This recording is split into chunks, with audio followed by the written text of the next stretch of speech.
홍등 아래 도장을 훔친 밤. 그 밤, 저는 여인의 손을 잡았지만 도장은 그녀의 손에 없었습니다. 그날 밤, 저는 관아의 인장을 훔쳤다는 누명을 썼습니다. 그런데요, 그 인장을 숨긴 사람은 저를 살리겠다며 제 손을 잡던 그 과부의 저는 그 손을 뿌리치지 못했습니다. 뿌리치는 순간 제가 살아남더라도 그녀가 죽을 걸 알았기 때문입니다. 그리고 이런 상황이 벌어진 데에는 아주 충격적인 이유가 있었습니다. 그 과부는 울지 않았습니다. 숨을 고르고 제 손등에 손끝을 얹은 채 아주 낮게 말했습니다. 머슴님, 오늘은 제 방문을 잠그지 마세요. 그 말이 저를 살릴 줄도 저를 파멸시킬 줄도 그때는 몰랐습니다. 제가 과부댁에 들어간 건 돈 때문이었는데 그날부터 제 숨이 제 것이 아니었습니다. 저는 한양 외곽 장마가 잦은 고을에서 머슴살이를 했습니다. 최 씨, 이름은 굳이 밝히지 않겠습니다. 이름이 적히는 순간 저는 잡히니까요. 마님은 사람들은 서씨 과부라고 불렀습니다. 남편을 잃고도 울지 않는 여자였습니다. 상복은 단정했고 머리카락 한 올 흐트러짐이 없었습니다. 그녀의 눈은 늘 멀리 보고 있었습니다. 마치 누군가가 숨어서 자신을 지켜본다는 듯이요. 제가 그 집에 들어간 날 마님은 대청에서 저를 보더니 고개를 아주 천천히 끄덕였습니다. 머슴님, 마님, 밤에는 마당 우물 옆에 물 한 동이만 데워두세요. 예, 마님. 그리고 제 방 문턱은 넘지 마세요. 그 말이 이상하게도 제 가슴을 눌렀습니다. 저는 묻고 싶었습니다. 왜 하필 밤마다 물을 데워야 하는지, 왜 문턱을 넘지 말라는지. 하지만 저는 머슴이었습니다. 머슴은 질문 대신 고개를 숙이는 사람이었고 숨 대신 예를 내뱉는 사람이었습니다. 그날 밤 저는 물을 데웠습니다. 뜨거운 김이 올라오는데도 제 손은 차가웠습니다. 마님 방 쪽에서 아주 작은 기침이 들렸습니다. 콜록. 그 기침이 어째서인지 울음처럼 들렸습니다. 저는 물동이를 문 앞에 두고 물러났습니다. 돌아서려는 순간 문틈으로 한 줄기 등잔불이 새어나오며 마님의 목소리가 낮게 흘렀습니다. 머슴님. 예, 마님. 오늘 밤은 조용히 숨 쉬세요. 저는 그 말을 이해하지 못했습니다. 하지만 이상하게도 그 순간 제 숨이 들킨 것 같았습니다. 그날부터였습니다. 제가 물을 데울수록 그 집의 고요가 제 목에 감겼습니다. 그리고 며칠 뒤 관아에서 인장관인이 사라졌다는 소문이 돌기 시작했습니다. 마님은 제게 가까이 오지 않았는데 제가 먼저 무너졌습니다. 눈이, 손이, 숨이. 과부댁의 밤은 늘 규칙 같았습니다. 낮에는 바느질과 장부 정리, 해가 지면 등잔 하나, 밤이 깊어지면 제가 데운 물동이. 마님은 늘 문턱 안쪽에만 서 계셨습니다. 저는 문턱 바깥에만 섰고요. 그 사이의 거리에 사람 하나 지나갈 수 있는 그 얇은 틈이 어떤 날은 절벽 같았고 어떤 날은 살결 같았습니다. 어느 밤 마님이 갑자기 문을 조금 더 열었습니다. 등잔불이 제 손등을 할랐습니다. 저는 숨을 삼켰습니다. 머슴님. 예. 손 다치셨네요. 마님이 제 손등에 오래된 상처를 보셨습니다. 괜찮습니다. 괜찮다는 말 너무 쉽게 하십니다. 그녀의 시선이 제 손에서 제 목으로, 제 입술로 올라왔습니다. 저는 저도 모르게 숨을 고르고 고개를 내렸습니다. 그 침묵이 길어지자 마님이 아주 조용히 물었습니다. 관아에 다녀오셨습니까? 예. 오늘 낮에 관군이 우리 동네를 돌았습니다. 그렇습니다. 더 묻지 않았습니다. 대신 문턱 안쪽에서 손을 뻗어 제 손등 위에 손끝만 얹었습니다. 그 손끝의 무게는 거의 없었는데 그 순간 제 몸이 움직이지 않았습니다. 움직였다간 그 손끝이 떨어질 것 같아서요. 마님이 숨을 고르며 말했습니다. 머슴님은 누구 편이십니까? 저는. 생각하고 답하세요. 그녀의 눈동자가 아주 느리게 흔들렸습니다. 대답은 사람을 죽이기도 합니다.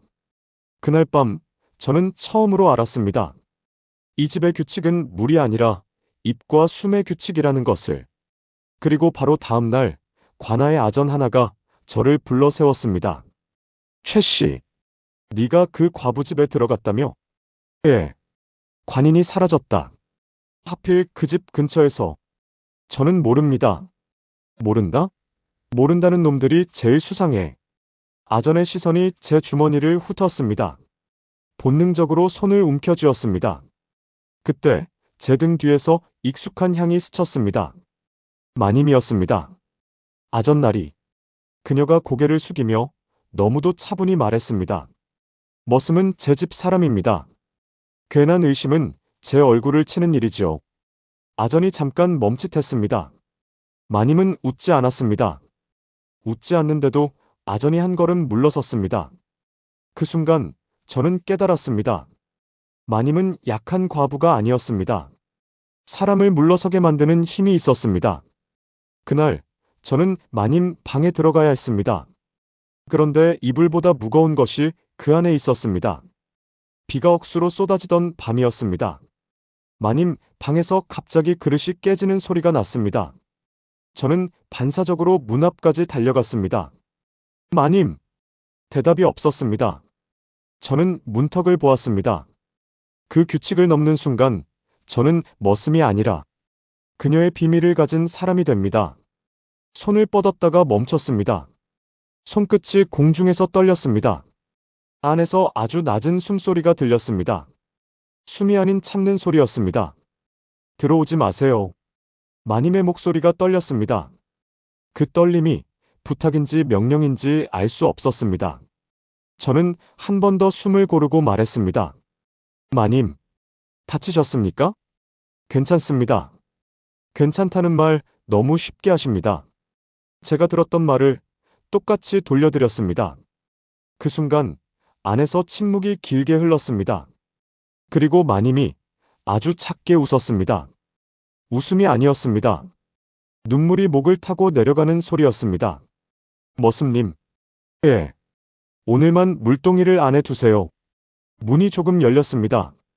저는 물동이를 들고 들어갔고 등잔불 아래 마님이 이불을 움켜쥔 채 앉아 계셨습니다. 그녀의 손등엔 작은 자국이 있었습니다. 누가 잡은 자국처럼. 저는 그 자국을 보자마자 목이 굳었습니다. 누가 마님을. 제가 끝까지 말하지 못하자 마님이 고개를 들어 저를 똑바로 보았습니다. 머슴님은 입을 다무실 수 있습니까? 제 이야기를 들으면 머슴님 목도 함께 조여집니다. 그래도 들으시겠습니까?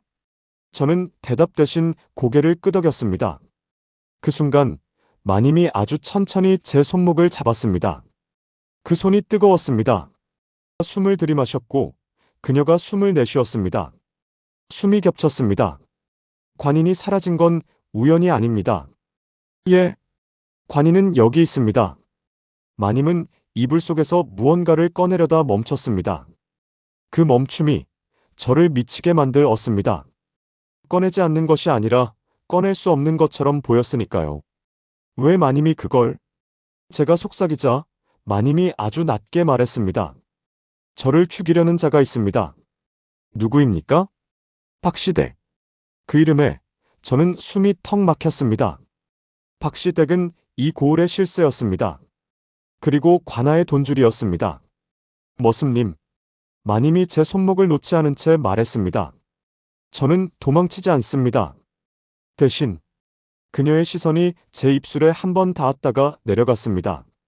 당신이 필요합니다. 그 말이 협박인지 고백인지 저는 구분하지 못했습니다. 마님이 제게 준 것은 사랑이 아니라 불이었습니다. 가까이 갈수록 따뜻하고 더 가까이 가면 타버리는. 마님은 그날 밤 짧은 우화를 들려주셨습니다. 그녀는 등잔을 바라보며 말했습니다. 불은 가까이 있을수록 데우지만 손을 태웁니다. 사람도 그렇지요. 마님이 제 손을 바라보며 숨을 고르셨습니다. 가까워질수록 살 것 같지만 결국 누군가는 탑니다. 저는 그 말이 무서웠습니다. 그리고 동시에 몸이 뜨거워졌습니다. 무섭다는 이유로 멀어지지 못하는 마음이 있었으니까요.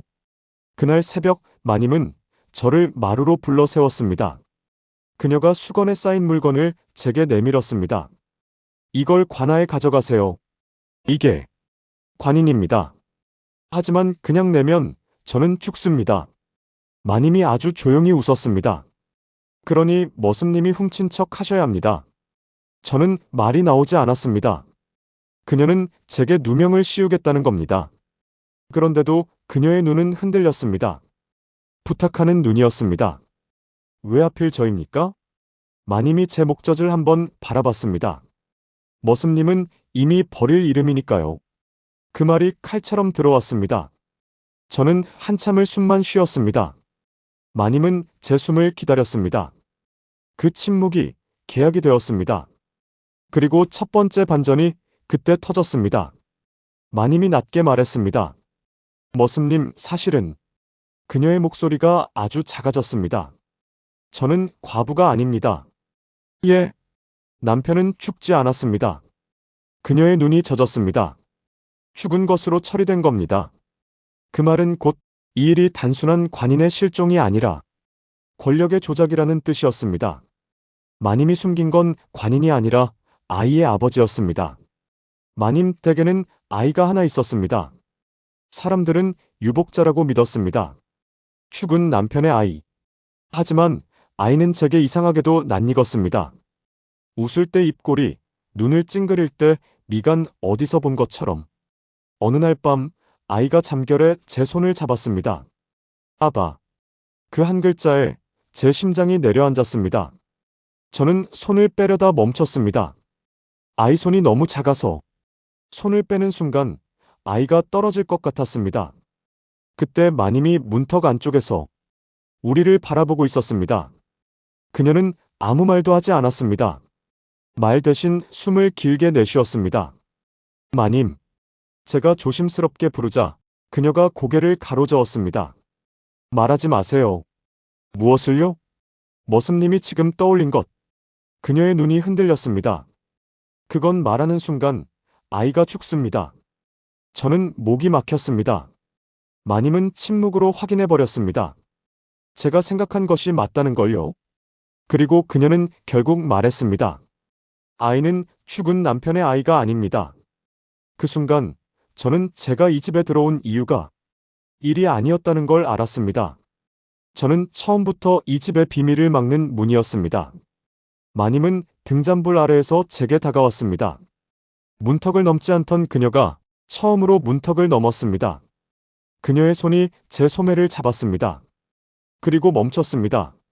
마치 더 가면 안 된다는 걸 아는 사람처럼. 머슴님. 예. 저를 미워하셔도 됩니다. 그녀가 숨을 고르며 말했습니다. 하지만 아이는 지켜주세요. 그 부탁이 고백보다 더 무거웠습니다. 그날 밤 관아의 문이 열렸고 마님의 이름이 기록에서 지워지기 시작했습니다. 저는 관인을 품에 숨기고 관아로 갔습니다. 제가 훔친 것처럼 만들기 위해서요. 아전들이 저를 잡았습니다. 이놈, 드디어 걸렸구나. 저는 저항하지 않았습니다. 저항하면 계획이 깨집니다. 그런데 그 순간 관아 깊숙한 곳에서 누군가 나왔습니다. 박시댁의 사내였습니다. 비단도포, 비웃는 눈. 저 머슴, 바로 그 과부집에서 나왔다지? 그가 제 턱을 들어 올렸습니다. 과부는 어디 있나? 그 순간 저는 깨달았습니다. 박시댁이 원하는 건 관인이 아니라 마님이었습니다. 그때 마님이 나타났습니다. 상복도 아니고 과부의 행색도 아니었습니다. 그녀는 아주 단정한, 마치 누군가의 집안에서 길러진 걸음이었습니다. 그만하시지요. 마님이 말했습니다. 그 한마디에 관아가 조용해졌습니다. 박씨 사내가 웃었습니다. 서씨 과부가 감히? 마님이 시선을 옮겼습니다. 박씨 사내의 손, 그의 허리, 그 뒤의 아전들. 천천히 훑었습니다. 그리고 말했습니다.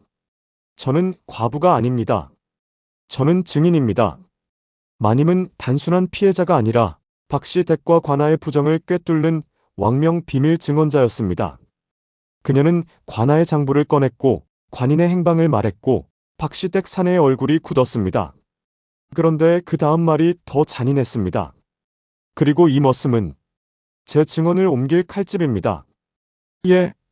제가 속삭이자 마님은 제게 눈을 주지 않았습니다. 눈을 주면 우리가 드러나니까요. 그녀는 끝내 제 편이었지만 제 목숨을 담보로 삼아야 했습니다. 저는 아이의 아버지일지도 모릅니다. 하지만 아버지가 되지 않기로 선택했습니다. 박씨 댁은 움직였습니다. 그들의 힘은 칼보다 빠르고 소문보다 깊었습니다. 그날 밤 마님은 제게 마지막으로 물었습니다. 머슴님, 살고 싶으십니까? 예. 그러면 저를 버리셔야 합니다. 마님을? 제가 살아있으면 아이가 죽습니다. 저는 대답하지 못했습니다. 대답은 사람을 죽인다고 마님이 말했으니까요. 그녀는 제 손을 잡았습니다. 손을 잡고도 한치도 당기지 않았습니다. 당기면 우리 둘 다 무너질 것을 알아서요. 머슴님. 마님이 숨을 고르고 아주 낮게 말했습니다. 아이는 당신일 수도 있습니다. 그 말이 제 속을 뒤집었습니다. 저는 손이 떨렸습니다. 하지만 제 손은 그 손을 놓지 않았습니다. 그럼 저는 아버지가 되지 마세요. 마님이 단호했습니다. 아버지가 되는 순간 당신은 이름이 생깁니다. 이 고을은 이름을 가진 자부터 죽입니다. 그 순간 저는 깨달았습니다. 이 이야기의 결말은 사랑이 아니라 생존이라는 걸요. 저는 마님을 바라봤습니다. 그녀는 울지 않았습니다. 대신 눈꺼풀이 아주 느리게 내려갔다 올라왔습니다. 그게 울음이었습니다. 마님. 제가 목소리를 낮추자 마님은 제 입술 앞에 손끝을 가져와 멈췄습니다. 말하지 마세요. 그 손끝이 문턱이었습니다. 그리고 마님은 스스로 문을 나섰습니다. 그녀가 떠나는 뒷모습은 사람이 아니라 기록에서 지워지는 한 줄 같았습니다. 저는 아이의 아버지일지도 모릅니다. 하지만 아버지가 되지 않기로 선택했습니다. 박씨 댁은 움직였습니다. 그들의 힘은 칼보다 빠르고 소문보다 깊었습니다. 그날 밤 마님은 제게 마지막으로 물었습니다. 머슴님, 살고 싶으십니까? 예. 그러면 저를 버리셔야 합니다. 마님을? 제가 살아있으면 아이가 죽습니다. 저는 대답하지 못했습니다. 대답은 사람을 죽인다고 마님이 말했으니까요. 그녀는 제 손을 잡았습니다. 손을 잡고도 한치도 당기지 않았습니다. 당기면 우리 둘 다 무너질 것을 알아서요. 머슴님. 마님이 숨을 고르고 아주 낮게 말했습니다. 아이는 당신일 수도 있습니다. 그 말이 제 속을 뒤집었습니다. 저는 손이 떨렸습니다. 하지만 제 손은 그 손을 놓지 않았습니다. 그럼 저는 아버지가 되지 마세요. 마님이 단호했습니다. 아버지가 되는 순간 당신은 이름이 생깁니다. 이 고을은 이름을 가진 자부터 죽입니다. 그 순간 저는 깨달았습니다. 이 이야기의 결말은 사랑이 아니라 생존이라는 걸요. 저는 마님을 바라봤습니다. 그녀는 울지 않았습니다. 대신 눈꺼풀이 아주 느리게 내려갔다 올라왔습니다. 그게 울음이었습니다. 마님. 제가 목소리를 낮추자 마님은 제 입술 앞에 손끝을 가져와 멈췄습니다. 말하지 마세요. 그 손끝이 문턱이었습니다. 그리고 마님은 스스로 문을 나섰습니다. 그녀가 떠나는 뒷모습은 사람이 아니라 기록에서 지워지는 한 줄 같았습니다. 그날 저는 과부의 이불을 들지 못했습니다. 그런데 아이의 이불은 들었습니다. 그게 제가 선택한 죄였습니다. 며칠 뒤 마님은 사라졌습니다. 사람들은 말했습니다. 박씨 댁에 끌려갔다더라. 관아에서 이름이 지워졌다더라. 하지만 저는 믿었습니다. 그녀는 죽은 게 아니라 살아남기 위해 사라진 것이라고. 아이만 남았습니다. 아이의 숨이 밤마다 가늘게 떨 때 저는 물을 데워 문 앞에 두던 습관을 아이 곁으로 옮겼습니다. 아이의 손이 제 손을 잡습니다. 아바. 저는 고개를 저었습니다. 아닙니다. 말은 그렇게 했지만 손은 놓지 않았습니다. 그게 제 방식의 죄책감이었습니다. 그리고 제 방식의 사랑이었습니다. 마지막 밤 마님이 남긴 쪽지가 발견되었습니다. 짧았습니다. 불은 가까이 갈수록 데우지만 손을 태웁니다. 그러니 머슴님은 아이 곁에만 남으세요. 저는 불이 되겠습니다. 당신은 물이 되세요. 저는 그 쪽지를 가슴에 넣고 아무에게도 말하지 않았습니다. 말하는 순간 죽으니까요. 그리고 저는 이 이야기를 여러분께 털어놓습니다. 이름 없는 머슴의 고백으로. 여러분이라면 아버지가 될 수 있는데 아버지가 되지 않겠다는 선택을 하시겠습니까? 댓글로 여러분의 선택을 남겨주세요. 그리고 비슷한 조선 야담을 더 원하시면 구독과 좋아요로 같이 걸어가 주십시오.